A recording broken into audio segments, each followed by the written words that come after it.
കുറച്ച് നേരമെങ്കിലും റെസ്റ്റ് വേണ്ടേ, അങ്ങനെ കുറച്ച് നേരം റെസ്റ്റ് എടുക്കാൻ വേണ്ടി സിറ്റ് ഔട്ടിൽ വന്ന് അങ്ങനെ ഇരിപ്പായി കേട്ടോ. അപ്പോൾ അത് കുറച്ച് കഴിഞ്ഞപ്പോൾ അവിടെ എല്ലാ വേസ്റ്റൊക്കെ വാരിയിട്ട് ഏകദേശം എല്ലാ ബുക്കുകളും പൊതിഞ്ഞ് തീർന്നു കേട്ടോ. കംപ്ലീറ്റ് ആയി എന്ന് വെച്ച് പറയാം.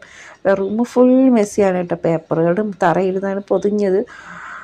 അതുപോലെ ടേബിളിൽ ഇരുന്ന് പൊതിഞ്ഞാൽ ഇന്ന് ഇത്രയും സുഖം കിട്ടുന്നില്ല. തറയിരുന്ന് പൊതിയുമ്പോൾ അതിനായിട്ടുള്ള സുഖങ്ങൾ കിട്ടും.